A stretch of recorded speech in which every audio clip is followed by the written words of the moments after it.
The government is 17 days away from another possible shutdown, and the president is not ruling out declaring a national emergency to get his wall at the southern border. We spoke to former New Jersey Governor Chris Christie about that and the advice that he would give the former Trump associate, Roger Stone. I think it's very dubious, the idea of using that executive authority, and I don't think it would be upheld by the courts. And so when he's asked me my opinion for that, I've given it to him, which is be very careful. Because when you use executive authority in a way that the courts strike down, you diminish the power of the presidency.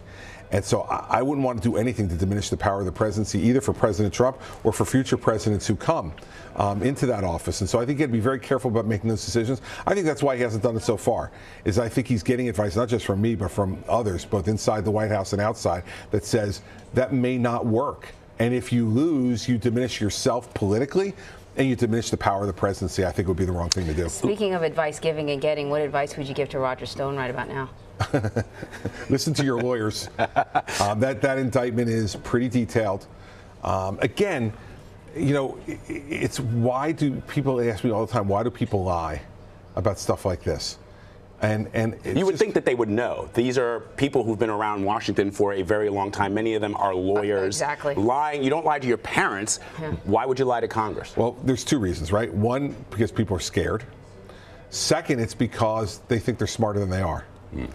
You know, and let me tell you something. I've known Bob Mueller for a long time. I met Bob Mueller in 2002. And believe me, he knows what they know. And more. So they best be careful in not telling the truth to Bob Mueller, because he's shown over and over again, you know, most of these cases, except for Manafort, have been about lying. They haven't been about Russian collusion. They've been about lying. That's a crime too. And you can't lie to federal agents. You can't lie to grand juries. You can't lie to Congress. And when you do that, you need to be subject to penalty. Let me channel my political journalist idol Chuck Todd and ask you here, are you going to challenge President Trump for the Republican nomination in 2020? I can't imagine that. No, I can't imagine. You're not going to run for president? No, I can't imagine a scenario under which anybody challenges the president successfully in 2020. I think he'll be the nominee, and he'll have a tough race like he had a tough race in 2016. But no, I can't imagine that. I think, you know, the fact is that I ran in 2016. I'm not saying I'd never run again. I'm 56 years old, so you never know where life's going to take you. And I don't have an interest in running for any other job. I'm not someone who belongs in Congress. I was governor with the most powerful governorship in the country.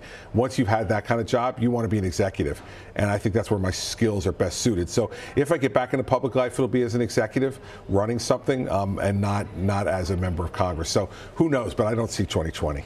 All right. Governor Chris Christie, good luck with the book, and thank you. Thank you very much. Great to meet you both. Good to meet you. Thanks.